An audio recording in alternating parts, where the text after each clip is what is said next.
Ismail adalah hasil usaha Nabi Ibrahim, manakala Ishak adalah anugerah daripada Allah kepada Ibrahim.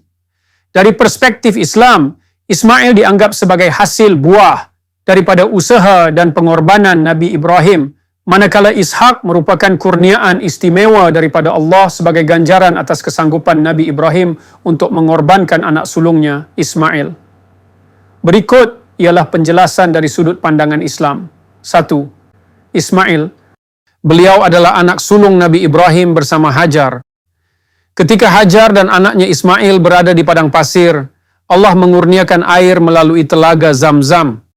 Kemudian Ismail dan bapanya Ibrahim membina Ka'bah di Mekah. Dalam kebanyakan riwayat Islam, Ismail lah yang diperintahkan oleh Allah untuk dikorbankan oleh Nabi Ibrahim.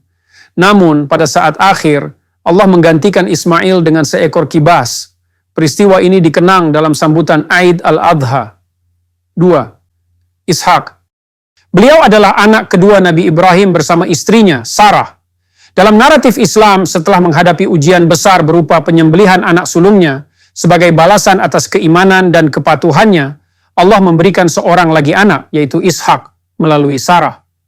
Ishak juga diiktiraf sebagai seorang nabi dan dihormati dalam tradisi Islam. Perlu diperhatikan bahawa pandangan Islam berbeza daripada tradisi Yahudi dan Kristian yang mengatakan bahawa Ishak adalah anak yang hendak dikorbankan. Dalam Al-Quran, nama anak yang hendak dikorbankan tidak disebut secara langsung, tetapi susunan ayat dalam surah As-Saffat ayat 100 hingga 112 menunjukkan bahawa pengumuman kelahiran Ishak datang selepas peristiwa pengorbanan, yang membawa kepada tafsiran bahawa anak yang dimaksudkan ialah Ismail.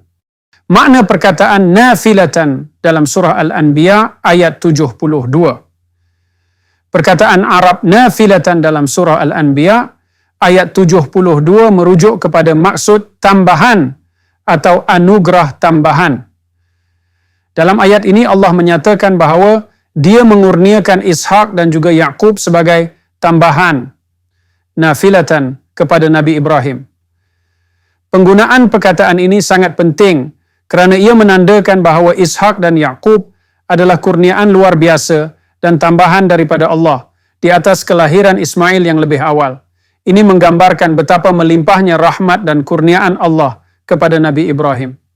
Dengan menggunakan perkataan nafilatan, Al-Quran menekankan bahawa kelahiran Ishak dan Yaqub bukan sekadar pemberian biasa, tetapi suatu bentuk ganjaran tambahan yang menunjukkan kemurahan dan pemilihan khas oleh Allah terhadap Nabi Ibrahim dan keturunannya.